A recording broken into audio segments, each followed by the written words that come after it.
terkait mungkin saya mau ulang dok mengenai keluhan. Karena banyak pasien yang sering mengeluhkan nyeri perut dok, atau mungkin nyeri ulu hati. Bagaimana cara kita membedakan apakah itu dari kanker pankreas atau memang karena dari mah atau dari usus buntu? Karena mungkin kalau untuk di keluarga-keluarga pasien itu kalau misalnya nyeri perut ya berarti karena mah dari lambung atau ya dari usus buntunya. Ya, itu harus ada edukasi yang baik, ya kan? Salah satu gunanya kita dari deteksi di Darmais membuat edukasi itu, kita memberikan edukasi pada pasien bahwa tidak selalu keluhan lambung itu mah, ya kan? Itu berasal dari lambung, ya. Jadi kalau ada keluhan seperti sakit lambung, kita harus cari tahu dulu ada tidak kelainan di luar lambung, ya. Misalnya apakah ada kelainan di sistem biliar, ada kelainan di kantong empedu, apakah ada di usus buntu tadi kamu sebutkan, atau kalau pada pasien perempuan, ya kan, ada ovarium, induk kiri kanan, bisa saja memberikan keluhan seperti colicky pain yang memberikan keluhan seperti sakit lambung. Dan juga bisa juga di organ lain, yaitu di pankreas. Jadi kalau dengan imaging kita sudah dapatkan tidak ada kelainan di luar lambung, nah kita bisa memikirkan ini sebenarnya adalah faktor lambung. Jangan sampai kita mikir, oh lambung aja, lambung, nggak sebab lambung. Kemudian tidak dilakukan proses imaging untuk lambung seperti endoskopi, gastroskopi, ya kan? Nah, justru yang simpel itu kita pikirkan dulu di luar lambung. Dengan perusahaan yang sederhana, USG insya Allah ketahuan, ya. Berarti memang ini juga perlu pemeriksaan dari ini pertama kali pasien mengeluhkan nyeri ulu, nyeri perut itu kan ke dokter umum gitu ya dok ya. Berarti memang dari dokter umum yang bertemu dengan pasien awal itu harus membedakan juga, jangan sampai fokusnya di lambung aja ya dok ya, tapi memang di luar lambung juga. Ya, jadi teman-teman dokter umum sebagai ujung tombak dari pusat kesehatan itu juga harus memikirkan, ya minimal dengan memikirkan apakah ada faktor di luar lambung, sehingga teman-teman sejawat itu bisa memikirkan apa langkah selanjutnya. Misalnya, oke, Bu, untuk pertemuan pertama kita kasih obat lambung dulu, ya sekian hari. Kalau memang misalkan obatnya habis, Ibu kontrol lagi, kita evaluasi. Kalau ternyata masih sakit dengan keluhan yang sama atau makin berat, nah kita perlu pikirkan tadi faktor di luar lambung. Makanya dari teman sejawat dokter umum bisa menganjurkan, Bu, kita USG ya. Nah, kalian boleh kok melakukan USG, maksudnya bukan melakukan, minta mengajukan pemeriksaan USG. Gitu. Oke. Oke, tadi terkait hasil USG dok, tadi mungkin adanya nodul, jadi ada benjolan seperti benjolan-benjolan gitu ya dok ya. Apakah pasti kanker pankreas ini akan dioperasi dok, atau ada alternatif lain dok selain operasi? Karena mungkin di keluarga pasien ini ada beberapa yang merasa cemas dok, akan dioperasi besar, takutnya nanti kenapa-kenapa nanti operasi. Bagaimana dokter? Ya, kita harus ingat ya bahwa terapi utama pada kanker solid, kanker padat adalah operasi, ya. Dan kalau itu ditemukan dalam kondisi awal, stadium dini, maka sifat operasinya bersifat kuratif, sembuh. Nggak perlu ada terapi tambahan, adjuvan terapi seperti kemoterapi atau radiasi, ya. Nah, pada kasus pankreas, kalau memang dievaluasi dengan imaging yang ada, dengan apakah USG, CT scan, atau MRI, dan ternyata dari evaluasi itu resectable, artinya bisa diangkat, maka pasien harus mendapatkan informasi yang baik dan bisa menerima bahwa memang ada kelainan di pankreas dan memang pilihan utamanya adalah operasi. Tapi pada kasus yang sudah advance, ya, di mana kankernya sudah kita kenal dengan unresectable, tidak bisa diangkat, maka kita melihat klinisnya. Nah, pada kanker di kaput pankreas kepala itu kan klinisnya kuning karena sumbat.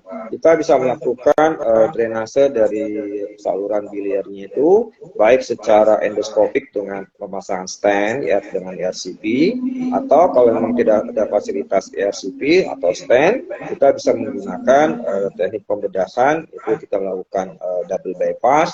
Kita membuat bypass untuk saluran makan karena kalau tumor di kaput itu punya resiko terjadi sumbatan di dua denum, dan kita melakukan bypass untuk saluran empedu sehingga pasien bisa makan dan bisa kuningnya hilang, ya.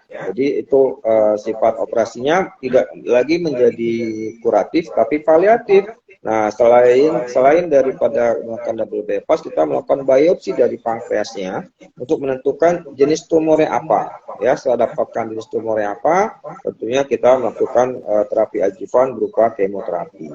Ada beberapa kasus, ada pasien saya dengan unresectable itu masih bisa survive tuh sampai 7-8 tahun dengan kemoterapi mungkin hampir 80 kali tuh, ya. Jadi dari terdiagnosa kemudian dilakukan bypass, kemudian kita lakukan kemoterapi, ini udah mungkin ke 90 kali ini sekarang ini dia masih hidup, masih survive. Karena kan orang mau tahunya itu kalau kanker pankreas survivalnya rendah.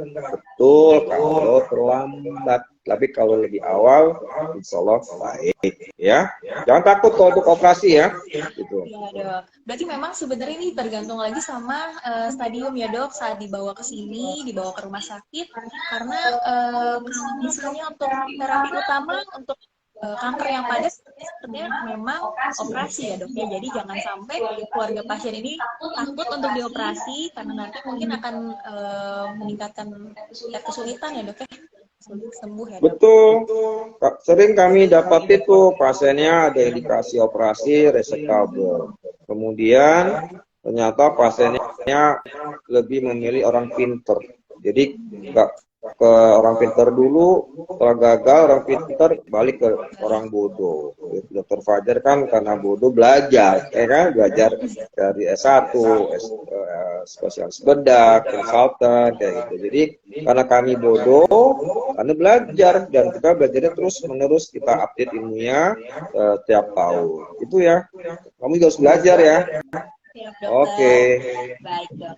Terkait tingkat kesembuhan, Dok, gimana? Apakah kanker pankreas ini bisa disembuhkan, Dok? Lalu bagaimana, Dok, harapan kesembuhan dari pasien kanker pankreas ini, Dok? Ya, tadi disampaikan tergantung stadium. Ya, semakin cepat kita ketahui, semakin awal dari stadium pankreasnya, maka sifatnya sembuh. Ya, sifatnya kuratif. Tidak perlu adjuvan, ya, tidak perlu kemo, tidak perlu radiasi.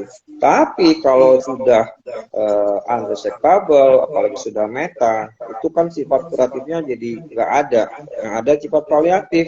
Nah, sifat paliatif itu dengan melakukan terapi adjuvan kemoterapi, maka harapan hidup pasien itu kita tingkatkan. Ya, tadi kita ambil contoh tuh salah satu pasien saya tadi, ya, dengan unresectable sudah survive sampai tahun ke-7, dengan kemo mungkin sudah 80-90 kali, ya. Jadi itu, ya, jadi jangan khawatir. Masalah umur tuh rahasia Tuhan. Yang penting kalau kita makhluknya kena penyakit, yang wajib adalah ikhtiar. Oh, gitu ya. Jadi memang kanker pankreas ini bisa ya, Dok, ya, disembuhkan asal datangnya di stadium awal. Terus juga kalau misalnya stadium awal lebih bisa ya, Dok, ya, ditangani dibanding kalau misalnya pasien sudah masuk di stadium lanjut, sudah ada penyebaran begitu ya, Dok, ya, ke organ-organ lain, maka target terapinya pun akan berbeda. Ya, Dok. Betul. Lalu, Dok, apakah ada, Dok, cara pencegahan supaya kita tidak terkena kanker pankreas ini, Dok? Baik. Cara penjagaannya adalah kita harus paham tadi faktor risiko, ya. Baik faktor risiko yang terkait dengan makanan atau tidak. Misalnya terkait makanan tadi kan kita menghindari alkohol, ya kan? Kita mengurangi makanan-makanan yang manis, ya kan? Karena apa? Kalau makan manis nanti peluang terjadinya DM meningkat. Tadi di awal disampaikan kalau pasien DM maka risiko terjadi kanker pankreas meningkat, ya kan? Nah, jadi dengan mengatur pola hidup yang baik, tadi kalau pasiennya obes kita kurangi obesitasnya, kita kurangi diet lemaknya, ya kan?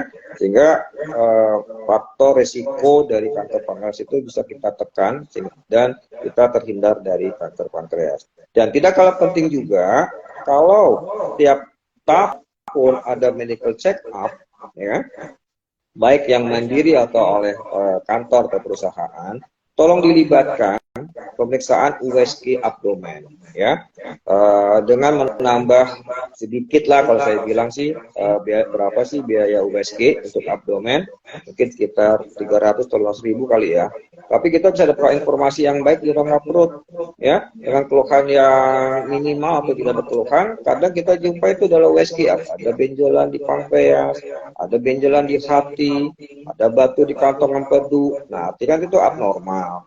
Kalau ditemukan suatu hal yang abnormal, nah kita pikirkan bagaimana kita bisa menyelesaikan ketidaknormalan tadi.